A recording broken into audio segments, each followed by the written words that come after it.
Friends, എല്ലാവർക്കും നമ്മുടെ പുതിയൊരു വീഡിയോയിലേക്ക് സ്വാഗതം. അപ്പോൾ നമ്മുടെ ഇന്നത്തെ വീഡിയോ എന്താണെന്ന് വെച്ചിട്ടുണ്ടെങ്കിൽ നമ്മുടെ വീട്ടിലെ ഒരു കോഴിക്ക് തൂങ്ങൽ വന്നിട്ടുണ്ട് കേട്ടോ. അപ്പോൾ തൂങ്ങൽ വരുമ്പോൾ ഞാൻ എന്തൊക്കെ കാര്യങ്ങളാണ് ചെയ്യാമെന്നാണ് ഞാൻ നിങ്ങളുമായിട്ട് ഷെയർ ചെയ്യാൻ പോകുന്നത്. അപ്പോൾ നമ്മുടെ വീട്ടിൽ തന്നെയുള്ള ഒരു ഹോം റെമഡിയാണ് ഇന്ന് നമ്മൾ കോഴിക്ക് കൊടുക്കാൻ പോകുന്നത്. അതിനു മുന്നേ നമ്മുടെ ചാനൽ ആദ്യമായിട്ട് കാണുന്നവരാണെങ്കിൽ ദയവായി ഒന്ന് സബ്സ്ക്രൈബ് ചെയ്യണം. നിങ്ങൾക്ക് എൻ്റെ വീഡിയോസൊക്കെ ഇഷ്ടപ്പെടുകയാണെങ്കിൽ ലൈക്ക് ചെയ്യണം. അതുപോലെ തന്നെ നിങ്ങളുടെ വിലയേറിയ അഭിപ്രായം കമൻറ്റ് ചെയ്യാനും മറക്കരുത് കേട്ടോ. അപ്പം നമ്മൾ കോഴികൾക്ക് തൂങ്ങൽ വരുമ്പോൾ ഇനി നിങ്ങൾക്കറിയാവുന്ന ഏതെങ്കിലും അറിവുകൾ ഉണ്ട് വെച്ചെങ്കിൽ നമ്മുടെ കമൻറ്റ് ബോക്സിൽ ഒന്ന് കമൻറ്റ് ചെയ്യാനും മറക്കരുത് കേട്ടോ. അപ്പോൾ ഈ കോഴിക്കാണ് കേട്ടോ നമ്മുടെ തൂങ്ങൽ വന്നിട്ടുള്ളത്. അപ്പോൾ ആദ്യം തന്നെ നമ്മൾ തൂങ്ങൽ വന്ന ചെയ്യേണ്ടത് നമ്മുടെ കൂട്ടിൽ നിന്ന് മാറ്റി ഇടുക എന്നുള്ളതാണ് കേട്ടോ. എല്ലാ കോഴികളും ഉള്ള കൂട്ടിൽ നിന്ന് ഇതിനെ മാറ്റി ഇടുക എന്നുള്ളതാണ്. അല്ല വെച്ചെങ്കിൽ നമ്മുടെ കൂട്ടിലുള്ള എല്ലാ കോഴികൾക്കും ഈ കോഴിക്ക് എന്ത് അസുഖമാണോ വന്നിട്ടുള്ളത് അത് വരാനായിട്ടുള്ള സാധ്യതയുണ്ട് കേട്ടോ. അപ്പോൾ നമ്മൾ ആദ്യം തന്നെ കോഴീനെ മാറ്റി ഇടുക. അപ്പം ഞാനിപ്പോൾ കുറച്ച് നേരം ഇതിനെ പുറത്താക്കിയതാണ് കേട്ടോ. അപ്പം ഇന്ന് രാവിലെ തൊട്ടാണ് കോഴി തീരെ ഭക്ഷണം കഴിക്കാണ്ടായതും അതുപോലെ തന്നെ ഇങ്ങനെ തൂങ്ങി നിൽക്കുന്നത് പോലെ ആയത് കേട്ടോ. അപ്പൊ തന്നെ നമുക്ക് മനസ്സിലായി ഇതിനെന്തോ ഒരു അസുഖം വന്നിട്ടുണ്ട് എന്ന്. അപ്പൊ നമുക്ക് തൂങ്ങി നിൽക്കണേന് ഞാൻ ആദ്യം വീട്ടിലുള്ള മരുന്നുകളൊക്കെ കൊടുത്തിട്ട് കുറവില്ലെങ്കിൽ മാത്രമാണ് നമ്മൾ മെഡിക്കൽ ഷോപ്പിൽ നിന്ന് മരുന്ന് മേടിച്ച് കൊടുക്കാറുള്ളൂ. ചിലപ്പോൾ കഫക്കെട്ടിൻ്റെ ഒക്കെ ആവാം. പിന്നെ ചൂട് കൂടുന്നത് കൊണ്ടും നമ്മുടെ കോഴികൾക്ക് ഇങ്ങനെ വരാനുള്ള സാധ്യതയുണ്ട് കേട്ടോ. അത്രയും ചൂടാണ്. അപ്പോൾ അവർക്കും സഹിക്കാൻ പറ്റാത്ത ചൂട് വരുമ്പോൾ അവർ തൂങ്ങി നിൽക്കുന്നതും ആവാട്ടോ. അപ്പം നമുക്ക് വീട്ടിൽ തന്നെയുള്ള ഒരു ഹോം റെമഡി നമുക്ക് കൊടുത്തു നോക്കാം.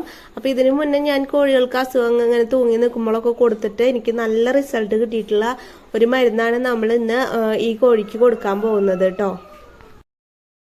അപ്പൊ നമ്മൾ മരുന്നുണ്ടാക്കാനായിട്ട് ആദ്യം എടുത്തിട്ടുള്ളത് പനിക്കൂർക്കയുടെ ഇലയാണ് കേട്ടോ. അപ്പൊ നമ്മുടെ വീട്ടിൽ തന്നെയുള്ള പനിക്കൂർക്കയുടെ ഇലയാണ് എടുത്തിട്ടുള്ളത്. പിന്നെ നമ്മൾ എടുത്തിട്ടുള്ളത് പച്ചമഞ്ഞളാണ് കേട്ടോ. ഇതിൽ നമുക്ക് മഞ്ഞപ്പൊടി ഇടുന്നേക്കാട്ടും നല്ലത്, കൂടുതൽ എഫക്റ്റ് കിട്ടുക നമുക്ക് പച്ചമഞ്ഞൾ ഇടുമ്പോഴാണ്. പിന്നെ നമ്മൾ എടുത്തിട്ടുള്ളത് ചുവന്നുള്ളി, അതുപോലെ തന്നെ നമ്മൾ വെളുത്തുള്ളി, കുറച്ച് ഒരു 5-6 കുരുമുളക്, പിന്നെ നമ്മുടെ കീഴാർനെല്ലിയാണ് കേട്ടോ എടുത്തിട്ടുള്ളത്. അപ്പം നമുക്ക് ഇതെല്ലാം കൂടി നന്നായിട്ട് ഒരു ഉരക്കല്ലിൽ ഇട്ടിട്ട് മിക്സ് ചെയ്തിട്ട് നന്നായിട്ട് ചതച്ചെടുക്കാം കേട്ടോ. അപ്പം ഇതൊന്നും കൊടുത്തിട്ട് കുറവില്ലെങ്കിൽ നമുക്ക് വെറ്റിനറി ഡോക്ടറുടെ അടുത്തേക്ക് പോയിട്ട് എന്താണ് ഈ കോഴിയുടെ അസുഖം എന്ന് നോക്കേണ്ടി വരും. സാധാരണ എനിക്ക് ഇങ്ങനെ തൂങ്ങലൊക്കെ വല്ലപ്പോഴൊക്കെയാണ് കോഴികൾക്ക് വരാറുള്ളത്. അപ്പം തന്നെ നമ്മൾ ഈ മരുന്ന് കൊടുത്തു കഴിഞ്ഞിട്ട് വെച്ചെങ്കിൽ ഒരു 4-5 ദിവസം കൊടുക്കുമ്പോഴേക്കും മാറാറുണ്ട് കേട്ടോ. അപ്പം നന്നായിട്ട് ഇതിങ്ങനെ ചതച്ചെടുക്കുക. എന്നിട്ട് ഇതിൻ്റെ നീര് നമുക്ക് വേണമെങ്കിൽ കൊടുക്കാം കേട്ടോ. പക്ഷെ ഇതിപ്പോൾ അത്യാവശ്യം മുട്ടയിടുന്ന വലിയ കോഴിയായ കാരണം കൊണ്ട് തന്നെ ഞാൻ ഇതിനെ ചെറിയൊരു ഉരുളകൾ പോലെ ആക്കിയിട്ടാണ് കൊടുക്കുന്നത് കേട്ടോ. അപ്പം നമ്മളൊരു 3-4 ഉരുള നമുക്ക് ഇതിനെ കൊടുക്കാനായിട്ട് പറ്റും. അപ്പം ഉണ്ടാക്കി വെക്കുമ്പോൾ നമ്മൾ കുറച്ച് കൂടുതലായിട്ട് ഉണ്ടാക്കി വെക്കുകയാണെങ്കിൽ നമുക്ക് 2 നേരം കൊടുക്കാം കേട്ടോ. അപ്പോൾ ഇതാണ് നമ്മുടെ കോഴി. അപ്പോൾ ഇതിൻ്റെ വായ പൊളിച്ചിട്ട് നമുക്ക് നമ്മുടെ കോഴിയുടെ വായയിലോട്ട് ഇങ്ങനെ ഗുളിക പോലെ ആക്കിയിട്ട് നമുക്ക് ഇട്ട് കൊടുക്കാം കേട്ടോ. ചെറിയ ഒരു ഉരുള പോലെ ആക്കിയിട്ട് നമുക്ക് ഇതിൻ്റെ വായയിലോട്ട് ഇട്ട് കൊടുക്കാം. സാധാരണ തൂങ്ങലുകളൊക്കെ വരുമ്പോൾ ഞാൻ ഈ മരുന്നാണ് കേട്ടോ കൊടുക്കാറുള്ളത്.